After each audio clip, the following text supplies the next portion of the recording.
Hey guys, and welcome to another episode of Parlay Revival. It has been a pretty big yard period for us, installing brand new load sensors on our rig. Oh! We've replaced every single through hull in the boat. And rebuilt both of our sail drives. Then you can see the gear starts to spin anti-clockwise down there. We even installed a brand new windlass, so flick back a few episodes if you like work videos. This week, we take you through the process of splashing the boat after such an extensive yard period. I don't know why we're not more confident in our own work. What does that say about us? So I'm Colin, and this is the crew of Parlay Revival.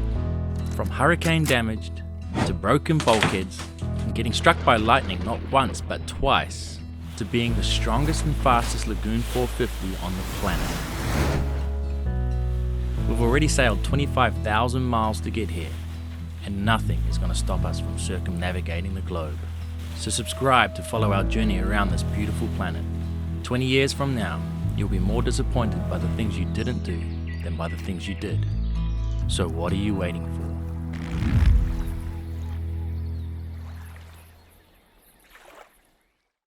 for? Morning guys! This is our last sort of morning before we splash. We're going down to Auckland today. It's also Britt's birthday today.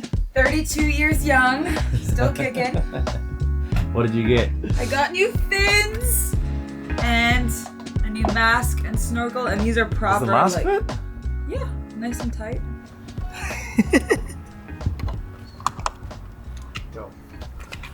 When is the latest we can splash on Friday? Latest? Yeah, like 2 o'clock. 2 o'clock? Yeah. We'll be ready. Sweet. So we had a whole bunch of loose ends to tie up, like anti-fouling all of our brand new true design through hulls, putting light speed on our underwater lights, foul free on not only our Ray Marine transducers, but also our new 3D sonar transducers, which we were going to reinstall after our lightning strike.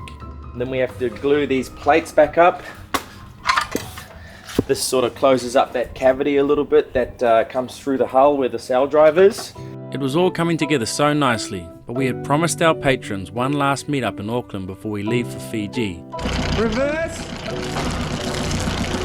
So we hit the road, headed for the big smoke.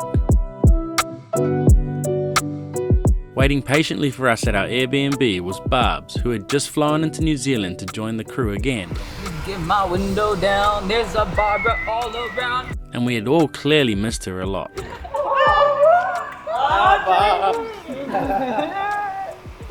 Oh my god, good to see you too. You're in New Zealand. You got this. You got it. Oh, I wasn't filming. Oh, I forgot to mention, the whole Patreon thing was also a surprise party for Britt, who thought we were just going for a crew dinner. I can't believe we actually pulled it off, seeing as we all lived together 24/7. It was also Shark Boy's girlfriend's birthday as well, so needless to say, it was a pretty fun celebration that night. Speaking of Shark Boy, the next day we popped into the Auckland boat show to visit him, as I was now a proud co-owner of Salt Shark. Sold well over a dozen so far. Taylor ended up making 180 sales at the boat show that week. Kia ora. And people were absolutely loving our product, so it was a very proud moment for all of us. If you want to get your hands on some Salt Shark, which is a salt remover for boats, cars, even houses near the ocean, I'll leave a link in the description below. But the festivities the night before had taken its toll on the girls, Where is the message? who were doing some great acting pretending to be interested in buying some beds. So we decided to hit the road, but we stopped in at our Patreon Joel's house on the way home, who you may remember from a number of episodes. Welcome. Can you give us an MTV Cribs tour? He's got a moat, so people can't attack him. I'm going to practice my sailing eventually. Oh, I hate eels. Yeah. They're so gross. Grant, who had donated the sail drives to us, also came over and shocked us with some pretty smooth moves on the guitar. We looked at the swim we jumped right in, not to mention fishing poles. Oh, the water, oh, the water, oh, the water, I just hope it don't rain all day. So nice, man.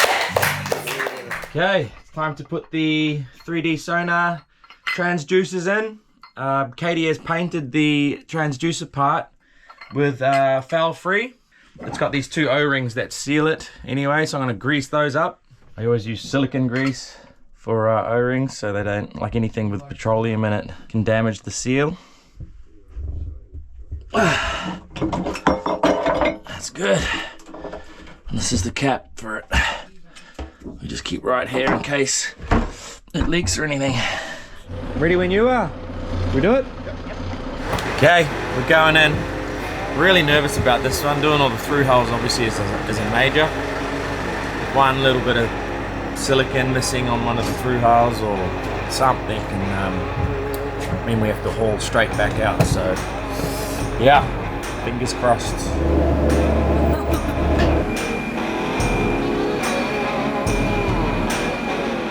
Okay, this is pretty interesting. They've just picked us up in the slings and the tensions have just gone very even.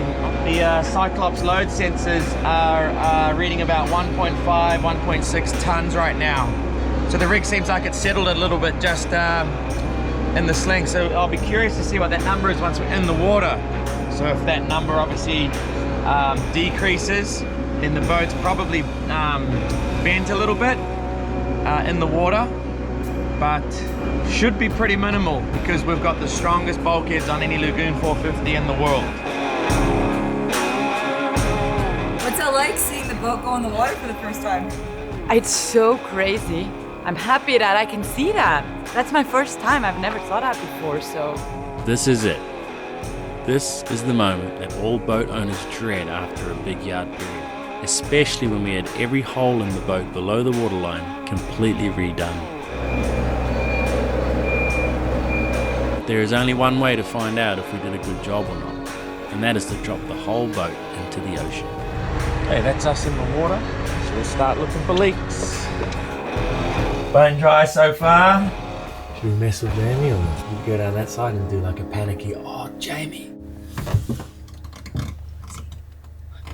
Wait, Colin, Jamie, this one? No, that. There's water in this one. No, that's. Get out. Are you freaking out? No. It seems like you are. That was the worst reaction ever. I know. If they leak, it's probably going to be a slow leak, so we'll just... Perfect. slow leak. Probably going to have to give it about 15-20 minutes just to make sure everything's not leaking, but at this stage we don't have any obvious leaks, so fingers crossed. I don't know why we're not more confident in our own work. What does that say about it? They shouldn't leak. We did everything by the book exactly how they meant to be done. So I'm not surprised that they're not leaking. But it's always a nerve-wracking moment. Okay, I'll fire up and we'll go for a sea trail. If you see me beelining it back to the dock,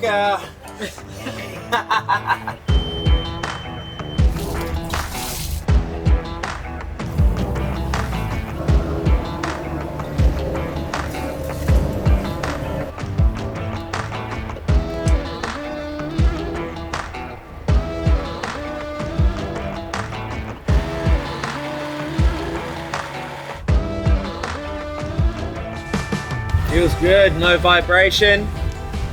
We're at 2,500 RPM now and doing 8.5 knots. So far so good. I'm gonna open them right up once they're a bit warmer. Put them through their paces. Need them to be on point heading to Fiji.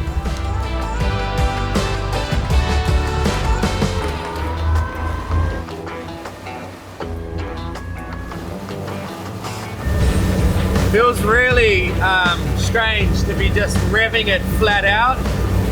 Feels like it doesn't feel right, but the diesel engines actually love it. It's just getting all of that glazing and stuff out of the cylinders. This is where they like to sit. So if you are running your engines at low RPM all the time, it's good to do this every now and then, even for 20 minutes or so, just blast it out. It'll help the longevity of your engine. So the sea trial had been successful up until this point. After rebuilding both sail drives and every single through hull, everything was running extremely smoothly and not a drop of water was getting into the boat. So we decided to head back to the marina. Spin around! And they sound totally different. The SD60 is so much more quiet than the SD50. The SD50 like whines away. Listen to the difference. Okay, we're about to go into the marina. PYI just sent us these custom Parlay Revival fender covers. How good's that? You can just take these off and wash them is the beauty of it. Thanks PYI, they look sick. What's up Blair? How's it? Welcome back. Okay, so we did the sea trial, no leaks. Now it's time to hook the hoses up. What pipe's that one?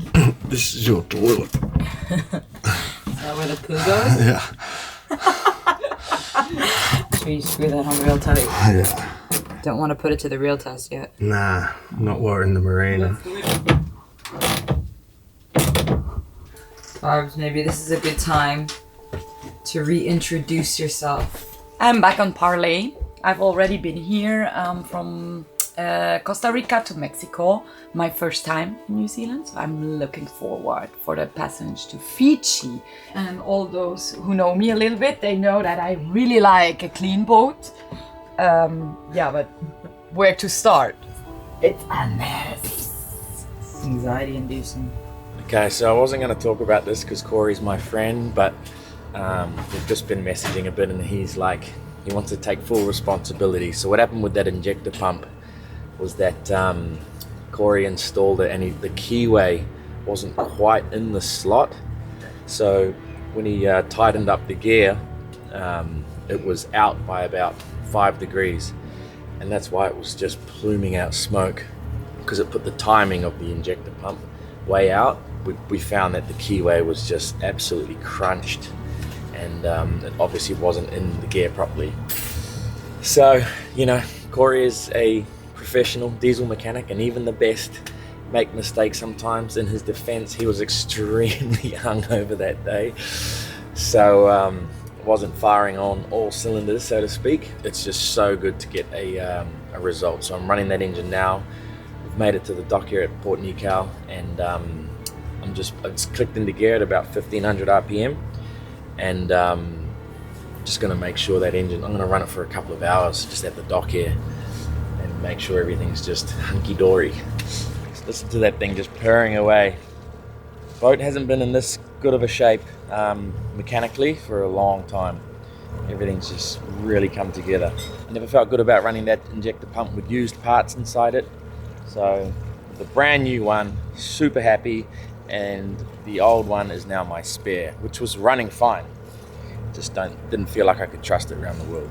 So it had been an epic splash day for us. The engine ran in gear for another few hours with the new injector pump working perfectly, and I had the windlass all wired up and ready for testing in the morning.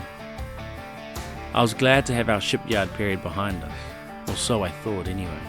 So I'm going to carry on with the jobs. I want to finish up the windlass now. It's all wired up at the actual windlass. Now I'm going to try and install this chain counter, see if we can get this thing spinning. I had to make this because the hole where the old chain counter was bigger. So I think that looks pretty damn good. Oh, and the loads have come down on the shrouds. So they're at about 1.3, 1.4 tons. But there was no wind today, so next time there's a bit of wind, we'll do a proper sea trial, hoist the main, and see what these loads are doing, and see how slack the shrouds get.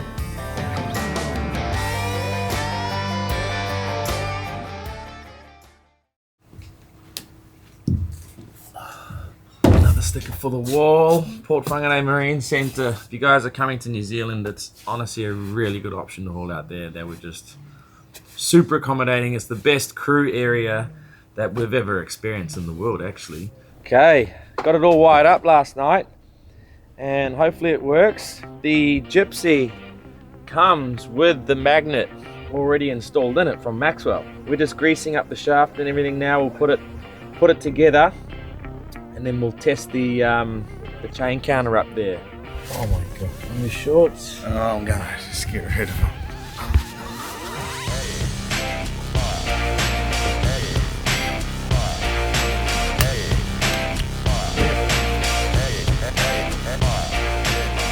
Let's see what happens. Let's turn it on. Okay, get some action. Unlock this, hold down this. Okay, we'll go down. Yeah.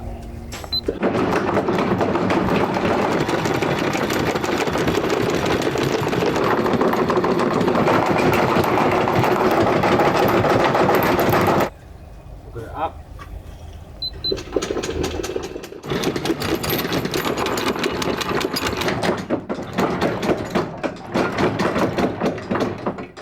It works! Stoked! It just said docking distance there, so that's when you come up, it'll stop at a certain height, and then you can go slowly to dock it, and it'll get it up into the anchor roller. That is so cool. Oh, what we still have to do is calibrate it, so that's just guessing how much chain went out. Oh, we also got Dad to install the switch for the windlass, so if it failed up there, we can still override it down here. So Dad's gone back to Auckland now. It's been awesome having him around. He did all of the shelves and stuff inside the cabin. So each cabin got 2 new sets of shelves. Absolute game changer when we got so many crew coming on and off. How good is this setup? Okay, let's calibrate it. Here. Yeah. Okay, and then we'll count the revolutions. 1, 2. Okay, we only did 5 revolutions, so 5 revolutions to there. We're 2150 actually. So 2150 divided by 5, 430 millimeters per revolution. Let's go whack that into the system. Okay, we're all set up. 430 mils is 16.9 inches. A lot of you Kiwis are gonna give me shit for using feet. I've done 16 years on super yachts now, and we always use feet on the boats that I've been on. So that's just how I think when we're talking about depths and chain lengths. Well, on super yachts you're using shackles for chain lengths, but yeah, for depths my brain's just conditioned to use feet, so I'm going to stick to it. So we have got 300 feet of chain. Now the windlass knows exactly how much chain goes out per revolution, so we should get a very accurate reading for amount of scope we have, which I think is very important. Okay, this is pretty cool. It's got an auto release. Let's bring it down a bit. 20 feet, and you hit that, and then you just bang it down.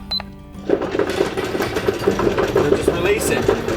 You can do the same thing to retrieve it, but I personally would never use that. When you're retrieving the anchor, you're always trying to keep maximum control, trying to make sure the chain is just straight up and down. You never want to use the windlass to pull the boat forward. You never know if you're going to snag a rock and it's on auto, it'll just keep going. It'll probably trip something eventually, but yeah, for the sake of having your finger on that button, I would manually retrieve, but I will automatically deploy that first. You could do 50 feet. Pretty seldom you're putting out less than 50. You know what, I may take that back about the auto deploy, because with this system you can just free fall it. Would that still activate the sensor though, to see how much chain's out? Let's see. The reason for free fall is you would use 0 amount of power.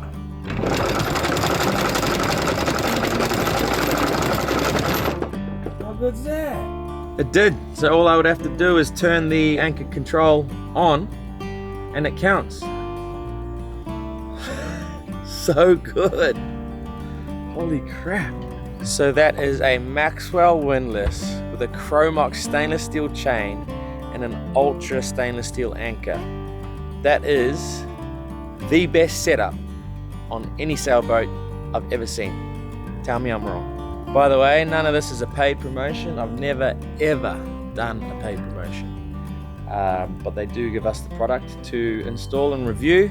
So if you ever hear me talking about better help, it's because I genuinely need some help, not because they gave me thousands of dollars. Okay, just popped off the old smash panel. Here it is. And we got the new Victron one. So we've got to transfer a couple of holes and whatnot. There's a hole here for the cables to go through, and another sort of bit notched out. Okay, let's go.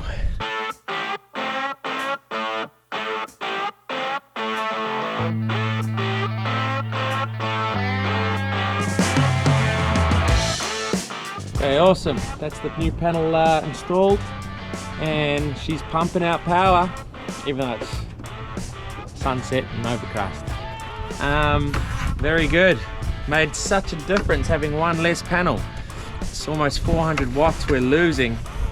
You never see 400 watts, but it's a lot of power that we're losing when it was smashed. So surprising the difference one panel makes. If you're gonna buy a boat or you have a boat, put as much solar as you possibly can on there. You will not regret it. So remember how I said I was glad to have the shipyard period behind us? Well, tune in next week as we make a crazy, and I mean crazy, last minute decision to haul Parlay out again. We're best off doing it now. It's only 24-hour delay. Right as we were about to clear out of New Zealand to go to Fiji. So we're hauling out now. I think Jamie's driving to the dock. Yeah, this is pretty crazy when I actually say it out loud like this. So let's see if we can make this happen.